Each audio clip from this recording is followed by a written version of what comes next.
We coming, baby. Black boys, hold on, we coming. And I'm your history teacher. I'm your Pan-African Studies professor. You Negroes are so weak-backed. Y'all complain over everything, cry over everything. The zest is getting too much. The zest is getting out of control. Let the haters hate. If it wasn't for the hate of the haters, I would not be great, brothers and sisters. I'm gonna be honest with you. The haters, the struggle streamers, they really helped toughen me up to the criticism. It's a whole nother level. But my thing is, if you never did it, why are you speaking on it? And if you're not doing anything for the people, why are you speaking on it? Dr. Umar is back in the news again. And honestly, it's starting to feel like deja vu. Every few weeks, there's another live stream or interview, but the storyline never really changes. The setting might be different, but the message sounds all too familiar. Same promises, same explanations, and still no real progress in sight. You Negroes are so weak-backed. Y'all complain over everything, cry over everything.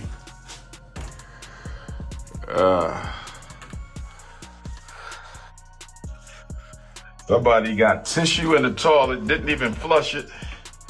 Contractors, brothers and sisters, these are brand new toilets. Dr. Umar, was it really necessary to show that on camera? It seemed both unnecessary and unhygienic. While it's understandable that you were upset about the contractors leaving a mess in the bathroom, live streaming that moment for everyone to see probably wasn't the best idea. Even editing that footage was unpleasant. It's something most viewers could have done without. Now, Dr. Umar has appeared in a new interview, this time with a YouTuber known as the Danza Project. And once again, he's repeating familiar claims, insisting the school is nearly complete, though he carefully avoids saying it outright. He's even mentioned that he no longer wants to use the phrase almost done, which is understandable, considering how many years he's been saying it. You know, we've been almost done for so long, and now we're at the floors. But I'm still scared to say we done, because every time I say we done, something else comes up. So, you know, I ain't been saying nothing. My thing is, when it's done, that's when I'll announce. After years of saying the school was almost ready, Dr. Umar has finally dropped the phrase. But not because the project is complete or nearing completion. From his recent live streams, it's evident that the school still has a long way to go. He admits he stopped using that phrase mainly because he's tired of the backlash. According to him, the flooring is being installed, city inspections are delayed, and several contractors, particularly black contractors, have disappointed him. But you in the second smallest state, only a handful of black folks, you know what I mean? Yeah. Contractors that you can really, you know, go to. And everybody we used came highly recommended, by the way. We got the people we were told to get, and they still didn't do it. Overall, this continues the same familiar pattern. In every situation, others are blamed, while Umar portrays himself as both the hero and the victim of his own story. Everybody in the conscious community is arrogant. What are you singling me out for? Ain't I the most requested? Am I the most credentialed? Am I the #1 most requested? The only one to speak on every continent this century? In his latest interview, he repeats the same talking points, claiming that the city of Wilmington has been working against him and even attempted to sell the school building without his knowledge. These are serious allegations, but so far, he hasn't provided any proof to back them up. Without evidence, it feels like another chapter in the ongoing saga titled, "Why Umar Still Can't Open This School." They tried to sell the school behind our back last month for some frivolous expenses that we should not have even owed. So when I hear people say he could have got this done for $5,000, you don't know what you're talking about. If you never did it, why are you speaking on it? He now says he plans to apply for a certificate of occupancy by the end of the year. But we've heard this before, nearly every year since 2019. Each December turns into another round of promises, followed by new excuses. It's the same cycle. Shift the timeline, assign blame elsewhere, and start another fundraiser. His core message remains unchanged. If you're not helping, don't criticize. We're being questioned and criticized by people who do nothing. And that's why I'm so tight-lipped on it, because I'm like, I don't owe you no answers. On top of the fact you never donated. On top of the fact you never drove by there and picked up a piece of trash. That reasoning doesn't hold up. People have every right to express criticism. From a leadership perspective, such an attitude is unproductive. It's apparent that Dr. Umar struggles with accountability and doesn't respond well to critique. His ego often overshadows the mission. He frequently calls himself the greatest and most accomplished in his field. But when looking at the constant setbacks surrounding the school, much of the delay seems tied to that same ego. He's alienated individuals who could have helped, and at times, it appears he's misleading his supporters. Deep down, he likely realizes he's taken on more than he can manage, yet his pride stops him from admitting it or seeking help. Instead, he continues to fundraise, repeating the same cycle. Dr. Umar once envisioned creating a school that would secure his legacy as a leading educator. But establishing a school demands full dedication. It can't be balanced with frequent travel, speaking tours, and constant live streams. The process takes time, expertise, and considerable resources. Instead of acknowledging that he's overextended, he's chosen to persist despite more than a decade of delays. What we're witnessing now is that ongoing struggle, the effort to open a school that, even after all these years, remains unfinished.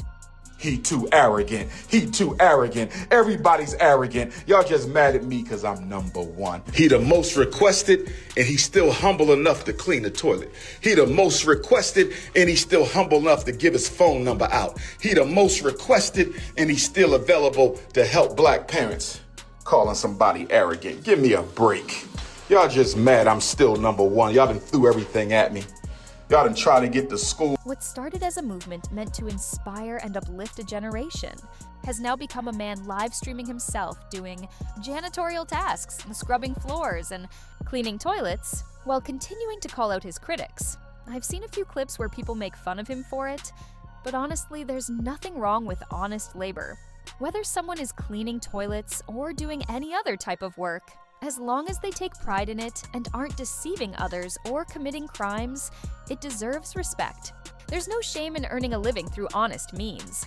The real issue isn't that he's cleaning toilets, it's that the school project still hasn't moved forward. Doing live streams while cleaning, reading donation messages, and addressing haters all at once only adds to the ridicule.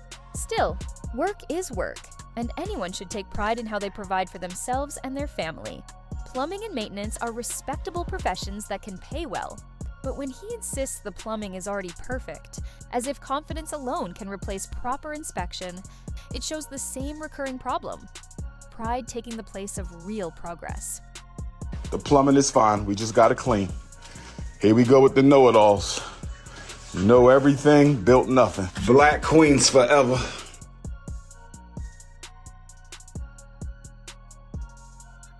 Snow bunnies never. If you follow Dr. Umar for any amount of time, you already know that his entire narrative revolves around excuses. Every obstacle becomes persecution, every critic turns into an enemy, and each live stream shifts into a lecture about why he believes he's the chosen one. Recently, he even went as far as to claim that he's the only genuine institutional builder within the Black conscious community. Now, if you doing the work, you say, look, I built me a relevant institution. Alpha males build independent institutions for their community. That's how you know a real alpha male. If you followed Dr. Umar for any length of time, it's clear that his entire message has become centered on excuses. Every obstacle is portrayed as persecution, every critic is labeled an enemy, and nearly every live stream turns into a lecture about why he's the chosen one. Recently, he even claimed that he's the only true institutional builder within the Black conscious community. It's concerning because someone who claims to operate a school, an entire educational institution, shouldn't also be taking on custodial duties. That position requires leadership, management, and oversight, not time spent mopping floors and cleaning bathrooms. He should have hired staff to manage those responsibilities. And if the funding doesn't allow for that, perhaps the focus shouldn't be on opening a school right now. The unfortunate truth is that very little about this story ever changes. You could take clips from last year and they would still fit perfectly today.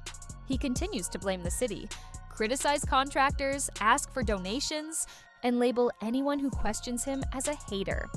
And of course, he keeps saying that the grand opening is just around the corner. At this point, that corner feels like it exists in another dimension, because more than a decade later, the school is still a construction site. Watching his recent live streams, it's clear that much of the building remains unfinished. So what's changed? Mostly just more videos and commentary about current events. The reality is, he isn't running a school. He's running a content machine. Each live stream, rant, interview, or cleaning video serves one purpose: engagement. Rather than addressing the real issues with the property, he's focused on keeping the conversation and the donations going. The unfinished school has essentially become the core of his brand, sustaining the narrative and maintaining the flow of attention and funding. He describes it as a fight for independence, but true independence doesn't mean avoiding accountability. It means producing tangible results. At this point, the only consistent outcomes are live stream views, Cash App notifications, Venmo transfers, and PayPal donations. The speeches grow longer, the explanations louder. Yet visible progress remains absent, so here we are once again. Dr. Umar says the floors are being installed, the city is holding up the process, the contractors failed him, and the critics don't understand his vision, especially if they haven't contributed financially. He's made it clear he doesn't want to hear from them. Personally, I'd like to see the school open someday, but it's difficult to say when or if that will actually happen. Many people doubt it ever will, and honestly, it's hard to argue with that perspective. If someone asked me to bet $100 on the school finally opening, I'd probably pass on that. What about you? Share your thoughts in the comments below. And don't forget to hit subscribe and turn on notifications for more straightforward updates and genuine commentary.